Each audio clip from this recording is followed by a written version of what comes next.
Your sister needs this more than you, Amanda. My father's voice boomed across our family living room, drowning out the cheerful Christmas music playing in the background. She's getting married, starting a family. What are you doing with a lake house anyway? Working from home and living alone like a hermit. My name is Amanda Mitchell, and at 34, I was watching my father throw my lake house keys into the crackling fireplace during what was supposed to be our family Christmas celebration. The keys clattered against the grate, the metal slowly warming to a dangerous orange glow. "Those were my spare keys, Dad," I said calmly, taking a sip of wine. "And the lake house isn't up for discussion. It's mine. Grandpa left it to me for a reason." My sister Jessica, perched on the arm of her fiancé Mark's chair, let out an exaggerated sigh. At 29, she'd always been the family favorite, the one who followed our parents' perfect life script: prestigious college, corporate job, and now an upcoming wedding to a suitable man. "You're being selfish, Amanda," my mother chimed in, adjusting her expensive Christmas sweater. "Jessica and Mark could use that house to start their family. What do you even do up there all day? Stare at the water and write your little stories?" My little stories had actually earned me a comfortable living as a mystery novelist. But they'd never seen that as a real career. Never mind that my latest book was sitting on the New York Times bestseller list, or that I'd bought my own apartment in the city. To them, I was still a family disappointment. The lake house isn't just a house. I tried explaining for what felt like the 100th time. Grandpa specifically left it to me in his will. He had his reasons. "Oh, please," Jessica rolled her eyes. "Grandpa wasn't thinking straight in those final months. Everyone knows that. He probably forgot I was his granddaughter, too." I felt my jaw clench but kept my voice steady. "He was perfectly lucid, and you know it. You just couldn't be bothered to visit him more than twice a year." "I was busy building my career," Jessica snapped. Unlike some people who waste their time making up stories. Mark, who'd been quietly watching the drama unfold, finally spoke up. "Maybe we could work out a sharing arrangement? Take turns using the house?" "No," I said firmly. "The lake house stays with me. End of discussion." That's when Dad exploded. He stormed over to my purse, snatched my main set of keys, and held them up. "You want to be difficult? Fine. Let's see how you like this." Before I could react, he threw them into the fireplace too. The keys landed with a sharp clang, the leather keychain catching fire immediately. "Robert," Mom gasped, though I couldn't tell if she was shocked by his action or just worried about the antique grate. I stood up slowly, gathered my coat and purse, and headed for the door. "Where do you think you're going?" Dad demanded. "Home," I replied. "And don't worry about the keys. I have digital locks on the lake house. Grandpa always said to be prepared for anything." "This isn't over," Jessica called after me. "That house should be mine. I'm the one with a real future." I paused at the door, looking back at my family. Dad red-faced with anger, Mom wringing her hands nervously, Jessica smirking triumphantly, and Mark looking uncomfortable with the whole situation. "You're right, Jess," I said softly. "This isn't over. In fact, it's just beginning." Grandpa left me one more thing besides the lake house. Instructions to open on New Year's Day. I guess we'll all find out then what his real intentions were. The silence that followed me out was deafening. They had no idea what was coming. Grandpa and I had planned this perfectly, right down to the timing. The lake house wasn't just a house. It was the key to everything. And in 1 week, on New Year's Day, they'd all understand exactly why he'd chosen me as his heir. As I drove home through the snowy streets, I thought about the hidden room in the lake house basement, the one only Grandpa and I knew about. Inside was something that would change everything, something that would make my family regret ever questioning his decision. 1 week? I just had to wait 1 more week. The week between Christmas and New Year's felt like the longest of my life. My phone buzzed constantly with messages from family members, ranging from Dad's angry demands to Mom's guilt-inducing pleas to Jessica's thinly veiled threats. "You'll regret being so stubborn," our latest text read. "Mark's father is a lawyer, you know. We can contest Grandpa's will." I smiled at that one, remembering Grandpa's twinkling eyes the day we finalized everything. "They'll try to fight it," he'd said, sitting in his favorite chair at the lake house. That's why we've made it ironclad. Standing in the hidden basement room now, I ran my fingers over the steel safe embedded in the wall. Inside was everything we'd worked on for the past 5 years. The real reason Grandpa had left me the lake house. My sister's wedding plans and my parents' greed had just accelerated our timeline. My phone buzzed again. This time it was Mark, surprisingly. Amanda, your sister is really upset. Maybe we could talk about this privately, work something out. I ignored it just like I'd ignored all their other attempts at manipulation. Instead, I focused on preparing for tomorrow's revelation.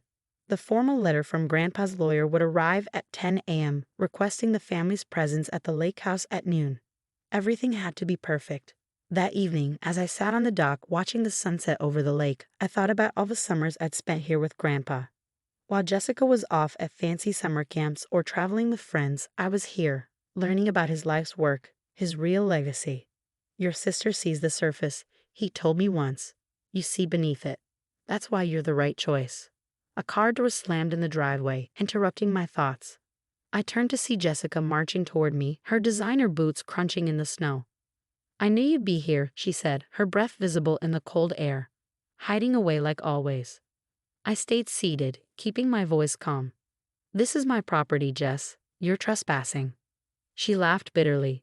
Trespassing? I'm family. This should be our family vacation home, not your private hideout. Is that what you think this is? I asked, genuinely curious. Just a vacation home. What else would it be? She gestured at the peaceful lake view. A nice place for holidays, summer weekends. Instead, you're hoarding it all to yourself, probably writing your silly mystery novels. If she only knew how close to the truth she was. Though my latest novel wasn't nearly as interesting as what was really happening here. Why are you really here, Jess? She crossed her arms, shifting uncomfortably. Mark's father looked into the will. He says it's unusually complex for a simple property transfer. There are conditions, clauses we can't access. What are you and Grandpa hiding? You'll find out tomorrow, I said, standing up. Now please leave before I have to call the police. You wouldn't dare. I pulled out my phone. Try me. She stormed off, but not before shouting, this isn't over. You keep saying that, I murmured to myself, watching her expensive car disappear down the driveway. But you have no idea what's really beginning. That night, I could barely sleep. I kept thinking about tomorrow, about the look on their faces when they learned the truth. The lake house wasn't just a property. It was the headquarters of something much bigger. I checked my security cameras one last time before bed. Everything was in place. The safe was secure, the documents ready, and most importantly, the proof of what Grandpa and I had been working on was safely backed up in multiple locations. Tomorrow, they'd learn why Grandpa had really left me the lake house. Why he'd spent so many summers teaching me about nature while Jessica was away at camp. Why he'd insisted I study both creative writing and environmental science in college. My phone buzzed one final time, a message from Mom. Whatever you're planning, please think about your sister's happiness. That's all we want. I turned off my phone without replying. They'd never once asked about my happiness, my dreams, my goals. Tomorrow, none of that would matter anymore. Tomorrow, they'd learn that while they were busy pushing their vision of success on Jessica, Grandpa, and I had been changing the world. The last thing I did before falling asleep was check the small vial in my bedside drawer. The discovery that would make headlines across the country. The discovery that would make my family's fight over a simple lake house seem ridiculous in comparison. Sweet dreams, Grandpa, I whispered to the quiet room. Tomorrow, we show them everything. At exactly noon on New Year's Day, my family pulled up to the lake house in separate cars. Mom and Dad in their luxury SUV, Jessica and Mark in her sports car, and even Mark's lawyer father, Mr. Thompson, in his polished sedan. They looked like a parade of privilege, exactly what Grandpa had predicted. I met them on the porch, dressed professionally, holding Grandpa's letter from the lawyer. The same letter they'd all received copies of this morning. Let's get this over with, Dad grumbled, still angry about the Christmas confrontation. Why are we even here? Jessica demanded. The house should be mine anyway. Mr. Thompson cleared his throat. Perhaps we should review the documentation first. I led them inside to the living room, where I'd set up a projector screen. Before we start, I need you all to sign these non-disclosure agreements.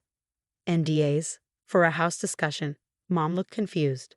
Trust me, I said. You'll understand in a minute. Once the papers were signed, I dimmed the lights and started the presentation. On screen appeared Grandpa's face, recorded 6 months before his passing. "If you're watching this," he began, "it means Amanda has followed my instructions perfectly. You're all probably wondering why I left her the lake house. Well, it wasn't for the property." I watched my family's faces as Grandpa explained how he discovered a unique microorganism in a lake 15 years ago. One that could break down plastic waste completely, leaving no toxic residue. He'd spent years studying it, documenting it, and with my help, developing it into something revolutionary. While you were all pushing Jessica toward corporate success, Grandpa continued, Amanda was helping me change the world.